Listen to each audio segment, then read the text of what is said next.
Hey folks, Fernando doing another video for the Modern Survivalist, and in this case I'm going to be keeping on with this topic of reality versus fantasy and fiction in what survival and preparedness. Now, stick around for this video. I guess it's going to be helpful for people that struggle with this a bit. Even if you have an already clear position, I think it's good to be objective and keep things real in terms of what are you really doing? Are you just wasting your time? Are you just having fun? Or are you honestly preparing for what is likely or maybe not so likely to happen, which is still okay as long as you keep it honest in regards of your real threats, what's likely to happen in your life. Look, this is a video that follows up nicely with my previous ones in terms of, especially the crowd that thinks that everything is fixed with bullets. For those of us that like guns, we kind of try to justify our hobby, our obsession, our even our cultural or political or moral values in terms of the right of an individual to certain things, freedom, liberty, the right to defend yourself. And we may take this a bit too far in terms of, I need 30 guns so as to use it for self-defense. You may be liking you may like having 30 guns. You may like having 100 or 1,000 guns. That's all fantastic. Do you really need 50 guns for self-defense? No, you don't. Do you need 30 guns for self-defense? No, you don't need 30 guns for self-defense either. It's nice to have them, but it's not a requirement. As long as you keep it real, you can have whatever the hell you want. That's perfectly fine by me. Certainly by me it is. But, if I'm going to be honest, you have maybe 3 or 4 guns that are specifically used for self-defense, depending on how much people you have in your family group and such. But really, for an average person, a couple of guns for self-defense, 3 or 4, perfectly fine. The moment you start adding more of that, it's more of a, okay, I have it because of it's an investment, because it's a hobby, because I go hunting with different type of guns and I enjoy that. Cool, that's all fantastic. Now, on the other end of the spectrum, which is this video, you have the guys that are the anti-gun prepper or survivalist, or just average anti-gun person that happens to end up having an interest in preparedness, and they feel that any sort of gun just makes no sense. Look, I have this message here from a guy. This is for my Spanish channel, though, so I'll keep it honest here as well. In my English channel, I very rarely get this type of message, which, it happens though. Don't think you're safe from that, because even in my English channel, I have this every once in a while. This guy says, I have a hard time believing that firearms are essential. Here in Spain, we barely see them because it's safe, he puts there on caps. When I saw your guns, I was thinking maybe he has a tank as well for emergencies right next to his door, just in case, he puts here. Or maybe 2 tanks, just in case one doesn't run. 2 is 1 and 1 is none. I see a bit crazy with guns. Maybe it's because I don't live there. In the same day you published this video, here in Spain, Isla de Palma Island in Gran Canaria, the volcano erupted. We're living a very difficult and sad situation. No one, absolutely no one, came out of their houses and started shooting with AK-47s, and not even with machetes for defense. On the contrary, neighbors help one another so as to move forward. Imagine a disaster where everyone is after each other, as in The Purge, like in the movie. That's a fantasy. When in reality, when there's an emergency, people help. He's not wrong about that. In general, people do tend to help one another, especially in a nice, tight community, like certainly in La Palma, where you have these people, small communities, very close in one another. You had people that lost their farms, lost their plantations. Their land is just covered by what's basically a parking lot now due to the volcano eruption. But this idea that this is always the case and no one ever needs to defend themselves, that is a very serious detachment with reality. He goes on, imagine the volcano erupting the same... these are images from the volcano erupting on the same day you publish this video. It's still active. It's still leaving people without their homes, their resources. They're desperate without anything. Number of victims due to the volcano, 0. Number of victims due to firearms, 0. Right, that's of course, it's an island with people that are dealing with a volcano, and I'll give you this, maybe in places that are a little bit more violent, this would have, yes, you would have seen maybe more rioting, BLM. You don't have any BLM in La Palma, dude. That's very clear. You don't, because if you had, you would have seen some rioting, you would have seen some looting, probably a few people dead as well. But fortunately for you, you don't have that. That doesn't mean it couldn't happen elsewhere.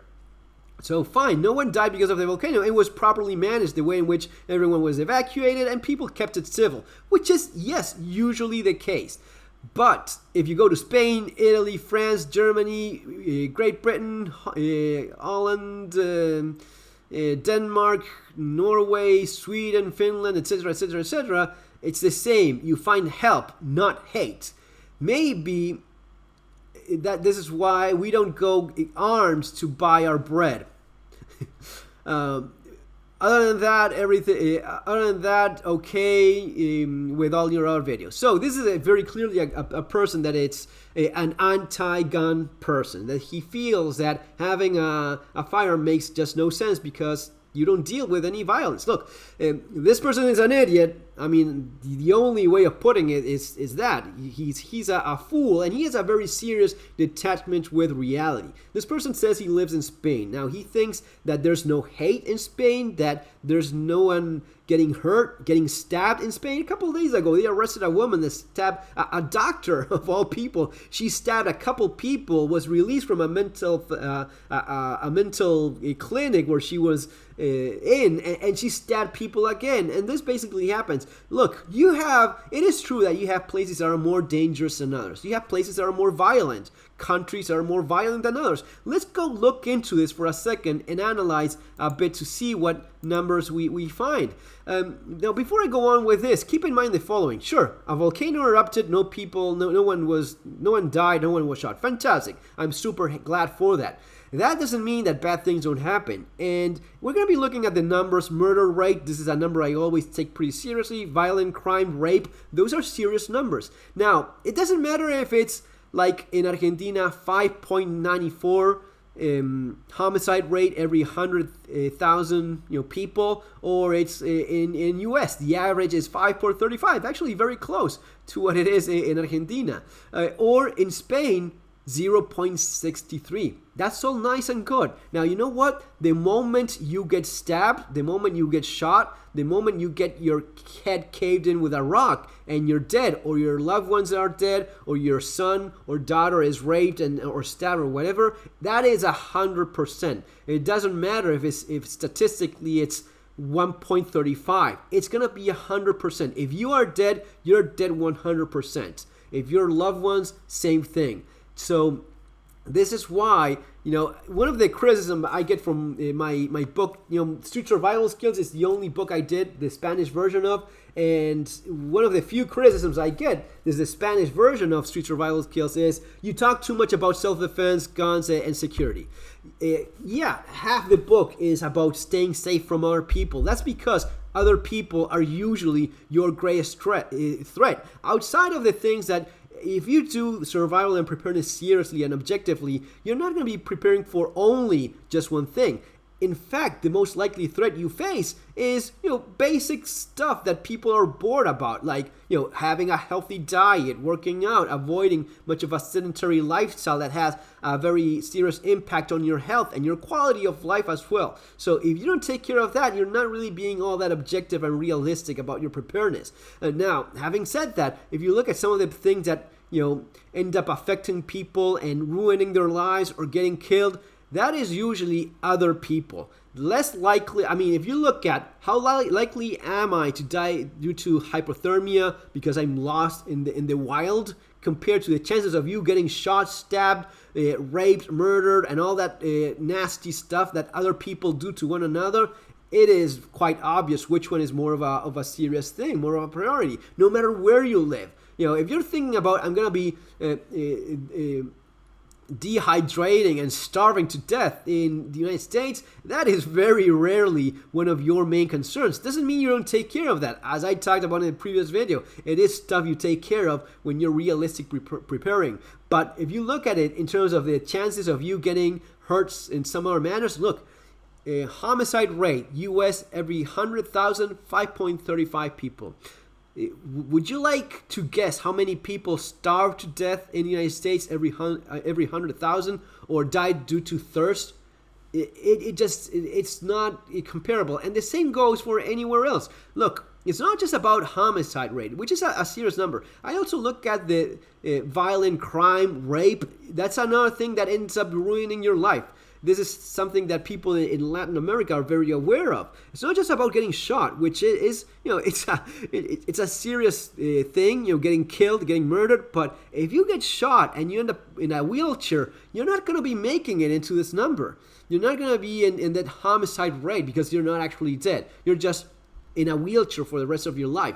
If you live in a place like Argentina or even most of Latin America is quite bad, and certainly U.S. numbers are not looking any good. This is one of the things that also takes place in denial. I mean, like our Spanish pal here has a problem dealing with violent reality of human nature. A lot of people in the United States fail to see this, that the homicide rate right now in the United States is pretty much the same as it is in Argentina, and it's actually worse than it is in Chile, where it's 3.46. And if you look at some of these other countries, some are a little bit higher. Venezuela, talk about socialism being wonderful. Homicide rate 56.33 every 100,000. It's the murder capital of the planet, Venezuela, right now. Brazil pretty high as well, and same goes on. Now, it's not just about this. If you get shot and end up, damaged for life, it's still the same thing. Your quality of life will be terrible from that moment on. You want to prepare just to avoid that. And the same goes for rape. If someone breaks into your house, rapes your wife, rapes your children, your life will be ruined. I mean, there's been people that wished they could have gone back in time and fight, even if they got killed. But there's people that wish they could have gone back in time and fought in that moment rather than just surrender, get tied to a chair and watch as their entire family is tortured. So this is a big number as well. Rape, violent crime. And if you look at it, in Argentina, it's 8.5. In Brazil, they're not even talking about it, man. It's just not there. The number is nothing.